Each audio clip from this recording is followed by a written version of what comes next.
Some house builders have been accused of ripping off home buyers with dodgy sales techniques and increasing charges. The House of Lords heard claims that in some cases couples were unable to sell their homes. The government has promised to change the leasehold laws. Buying a leasehold property gives you the right to live in it, but you have to pay ground rent and other charges. Last week, the Competition and Markets Authority, the CMA, said it had found worrying evidence that people who bought leasehold homes in England and Wales were being misled and taken advantage of.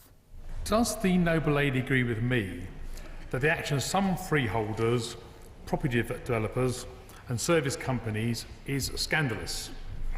Leaseholders ripped off with ever-escalating ground rents, service charges, permission fees and, frankly, dodgy sales practices, effectively making homeowners tenants in their own home.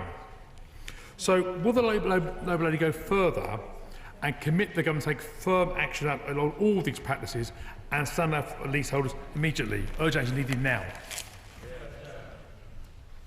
My Lords, the noble lord is correct in that these unfair practices in the leasehold market have absolutely no place in a modern housing market. Neither do excessive ground rents, which exploit consumers who get nothing in return. And that is why we are reforming the system, so that it is fairer for leaseholders.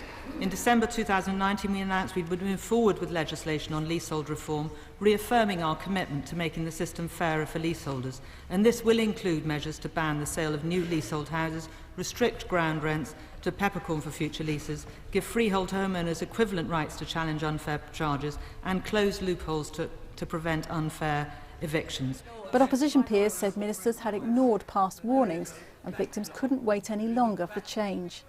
Can she explain to them what happened to Sajid Javid's promise to change the law before summer 2018?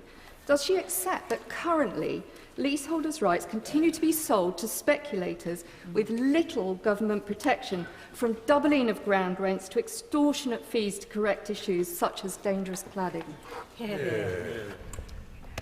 I do agree with the noble lady that this has taken a long time in the gestation for this for our legislation to come forward.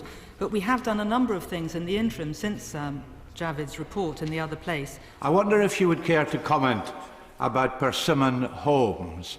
The average cost of a house they build is £250,000, on which they make a profit of £65,000. And a large number of their homes have already been declared unsafe in relation to fire and other matters. And yet last year, the chief executive received a bonus on top of his salary of £73 million. Is that not absolutely outrageous? What is the government going to do about that? As my previous answer said, the Competition and Markets Authority report updating their investigation into the extent of mis-selling and onerous lease terms will address this issue. Maybe not the profit motive, but the consequences of their past actions. There remains the problem, does there not, of those couples who bought, as it happens particularly in the North and the Midlands, who want to move home and find their property is totally unsaleable. And the noble lord who raised this question is absolutely right to raise it.